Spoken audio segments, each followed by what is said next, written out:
ज्ञानेश्वरी मराठी अनुवाद अध्याय 3 कर्मयोग ओवी क्रमांक 201 ते 250। श्रीकृष्ण अर्जुनास म्हणतात, ज्याप्रमाणे दिव्याला आलिंगन देण्यात पतंगाला अचूक मरण येते, त्याचप्रमाणे विषयाचरणात अचूक आत्मनाश होतो। सर्व प्राणी प्रकृतीच्या वळणावर जातात, म्हणजेच आपल्या स्वभावाच्या अधीन होऊन कर्म करतात। ज्ञानीसुद्धा आपल्या स्वभावानुसार व्यवहार करतो। मग या विषयात कोणाचाही हट्टीपणा काय करील? म्हणून कोणीही शहाण्या मनुष्याने या इंद्रियाची लिहिणे देखील लाड करू नये। अरे, सापाबरोबर खेळता येईल काय? किंवा वाघाची संगत नीटपणे शेवटात जाईल काय? सांग बरं। हालाहाल विष प्याले तर पचेल काय? पहा, खेळता खेळता जर आग लागली आणि मग ती जर बळावली तर ती जशी आटोबात नाही, त्याचप्रमाणे इंद्रियाचे लाड केले तर ते चांगले नाही। अर्जुना, सहज विचार करून पाहिले तर या प्रकृतीच्या अधीन असणाऱ्या शरीराला नाना प्रकारचे व्यवस्थित भोग का द्यावे? आपण अतिशय कष्ट करून जेवढी म्हणून संपत्ती आहे तेवढी सर्व एकूण एक खर्चून रात्रंदिवस या देहाची जोपासना का करावी? या लोका सर्व प्रकारे कष्ट करून सर्व प्रकारची संपत्ती संपादन करून आणि मग आपला धर्म टाकून देऊन त्या संपत्तीने या देहाचे पालनपोषण करावे, हे योग्य आहे काय? मग हे शरीर पाहिले तर 5 भूतांच्या मिलापाने झालेले आहे व ते शेवटी 5 भूतातच मिळून जाणार। त्यावेळी आपण केलेले श्रम कोटी शोधून काढावेत, म्हणजे आपल्या कष्टाचा मोबदला कोणास विचारावा। म्हणून देहाचे पोषण करणे हा उघड घात आहे। याकरता तू देहपोषणाकडे लक्ष देऊ नकोस। प्रत्येक इंद्रियांच्या विषयात राग व द्वेष लपलेले असतात। माणसाने त्या दोहोंच्या आहारी जाता कामा नये, कारण ते दोन्हीही त्यांच्या कल्याण मार्गात विघ्न करणारे मोठे शत्रू आहे। एरवी इंद्रियांना पाहिजे त्याचप्रमाणे विषय देत गेले तर खरोखर मनाला संतोष प्राप्त होईल, परंतु तो संतोष म्हणजे सभ्य दिसणाऱ्या चोराच्या संगतीप्रमाणे आहे। सभ्य दिसणारा चोर गावची शी ओलांडली नाही तिथपर्यंत क्षणभर स्वस्थ असतो, पुढे उन्हात गेल्यावर तो आपल्या घाताचा प्रवृत्त होतो।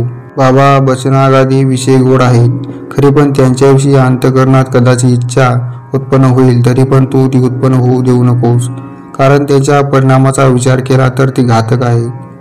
पहा, ज्याप्रमाणे गळाला लावलेले आमिष माशाला भुलवते, त्याचप्रमाणे इंद्रियाच्या ठिकाणी असणारी विषयांची लालसा प्राण्यांना सुखाच्या खोट्या आशेकडे ओढते। हे तो गळ झाकला गेला असल्यामुळे ज्याप्रमाणे माशाला कळत नाही, त्याच विषयांच्या लालसेने तशी स्थिती होईल। जरी विषयांचा अभिलाष धरला तर क्रोधरूपी अग्नीत पडावे लागेल। जसा पारधी मारण्याच्या हेतूने हरणाला चौकडून घेऊन माराच्या कचाटात आणतो, येथे तसाच प्रकार आहे। म्हणून तू विषयांचा संग धरू नकोस। अर्जुना, काम व क्रोध हे दोन्ही घात करणारे आहेत असे समज, म्हणून विषयेच्छेला थाराच देऊ नकोस। या विषयांची मनातही आठवण आणू नये। हा फक्त स्वधर्माचा जिव्हाळा नासू देऊ नकोस। चांगल्या प्रकारे आचरणात आणलेल्या दुसऱ्याच्या धर्माहून गुणरहित असला तरी आपला धर्म अतिशय उत्तम आहे। आपल्या धर्मात तर मरणेही कल्याणकारक आहे, पण दुसऱ्याचा धर्म बळी देणारा आहे। पहा, अरे, आपला स्वतःचा धर्म आचरण्यात कठीण असला तरी त्याचेच आचरण केलेले चांगले। याहून दुसरा जो परकीयांचा आचार तो खरोखर दिसवाय जरी चांगला असला तरी आचरण करण्याने आपणास विहित असलेल्या कर्माचेच आचरण करावे। शूद्राच्या घरी सर्व चांगली पक्वाने आहेत, ती ब्राह्मण जरी दरिद्री असली तरी त्याने ती कशी सेवन करावी? सांग बरं। अशी अयोग्य गोष्ट कशी करावी? जे प्राप्त करून घेणे योग्य नाही त्याची इच्छा कशी करावी? अथवा विचार कर, इच्छा जरी झाली तरी त्याचे सेवन करावे काय? दुसऱ्यांची सुंदर चुन्नी गच्ची घरी पाहून आपल्या असलेल्या गवताच्या झोपड्या कशा मोडून टाकाव्यात? हे असू दे, आपली बायको जरी रूपाने वाईट असली तरी त्याचप्रमाणे तिच्याबरोबर संसार करावे चांगले। त्याचप्रमाणे वाटेल तसा अडचणीचा प्रसंग आला अथवा आचरण्यास त्रास झाला तरी आपला धर्मच परलोकी सुख देणारा आहे।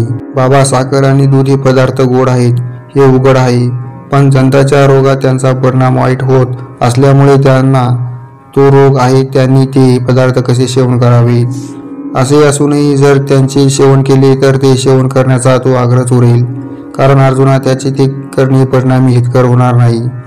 म्हणून दुसऱ्यांना जे विहित पण आपणा जे अकरणीय म्हणून ठरले आहे हिताचा विचार करून पाहिले तर आचरण करू नये हे बरे। फार काय या आपला धर्माचे आचरण करीत असतात, कधी प्राण खर्ची पडले तरीही इह परलोकीच्या दृष्टीने तो धर्म चांगलाच आहे।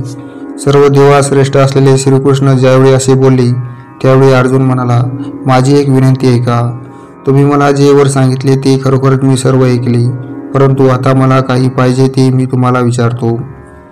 अर्जुन म्हणाला, हे श्रीकृष्णा, तर हा मनुष्य स्वतःची इच्छा नसतानाही जबरदस्तीने कराव्यास लावल्याप्रमाणे कोणाच्या प्रेरणेने पापाचे आचरण करतो. तर देवा, हे असे कसे की ज्ञानांची ही स्थिती बिघडून ते मार्ग सोडून भलत्याच वाटेने चालत असल्याचे नजरेस येते.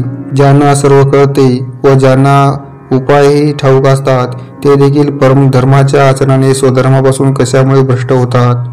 आंधळा ज्याप्रमाणे धान्य व कोंडा याची निवड जाणत नाही, त्याचप्रमाणे कधी कधी डोळासालाही कळत नाही असे का व्हावे. जे असलेल्या सर्व संघाचा त्याग करतात तेच परत किती संघ केला तरी तृप्त होत नाहीत. सर्व सोडून अरण्यात राहिलेले लोक सुद्धा पुन्हा लोकात येऊन राहतात. आपण स्वतः पापांना चुकवण्याकरता लपून बसतात. तात्पर्य सर्व प्रकारे पाप चुकवण्याचा प्रयत्न करतात, परंतु पुन्हा बळजबरीने त्यातच कोंबले जातात. ज्यांचा मनापासून कंटाळा येतो तेच अंतकरणाला येऊन चिकटतात व ज्यांचा टाळण्याचा प्रयत्न करावा तेच उलट त्यांनाच घेरतात. अशी एक बळजबरी दिसून येते. हा येथे कोणाचा बलात्कार आहे हे देवाने मला सांगावे, असे अर्जुन म्हणाला. भगवान श्रीकृष्ण म्हणाले, रजोगुणापासून उत्पन्न झालेला हा कामच क्रोध आहे. हा खूप खादाड अर्थात भोगाने कधीही तृप्त न होणारा मोठा पापी आहे. हा ज्या विषयातील वैरी आहे असे तू जाण. तेव्हा हृदयरूपी कमलामध्ये विश्रांती घेणारा व निरीक्षित झालेले योगी जेथे विश्रांती घेतात असा तो श्रीकृष्ण अर्जुनाला म्हणाला. एक तर बाबा, बलात्कार करणारे हे काम व क्रोध आहेत असे समज. हे असे आहेत की ज्यांच्या मनात दयेचा साठा अजिबात नाही. हे काम व क्रोध प्रत्यक्ष यमधर्मच आहेत असे समजले जाते. हे ज्ञानरूपी ठेव्यावर असलेली सर्प आहेत. हे विषयरूपी दऱ्यांमध्ये राहणारे वाघ आहेत. हे भजनरूपी रस्त्यावरील वाटमारे करणारे मांग आहेत. हे देहरूपी डोंगरी किल्ल्यावरचे कोठे मोठे दगड आहे. हे इंद्रियरूपी गावाचे गावकूस आहेत व यांचे अविवेकाधिकांच्या रूपाने यांचे जगावर मोठे बंध आहे. हे मनात असलेल्या रजोगुणाचे वळवलेले आहेत व मुळापासून आसुरी संपत्तीचे आहेत. याचे पालनपोषण अविचाराने केलेले आहे. हे वास्तविक रजोगुणाचे जरी बनलेले आहे तरी ते तमोगुणाला फार प्रिय होऊन राहिलेले आहेत. त्या तमोगुणाने प्रमाद व मोहरूपी आपली गादी यांना बहाल केलेली आहे. यांची मृत्यूच्या नगरात चांगले पद आहे, कारण की हे जीविताचे शत्रू आहेत. भूक लागली असता खाण्याचे जग ज्यांना एका घासासही पुरत नाही अशा या कामक्रोधांचा जो नशाकारक व्यापार आहे त्या व्यापारावर देखरेख आशा करते. सहज मुठीत धरण्यात जिला 14 भुवने थोडी आहेत अशी जी भ्रांती ती या आशेची नव्या नवसाची धाकटी बहीण आहे.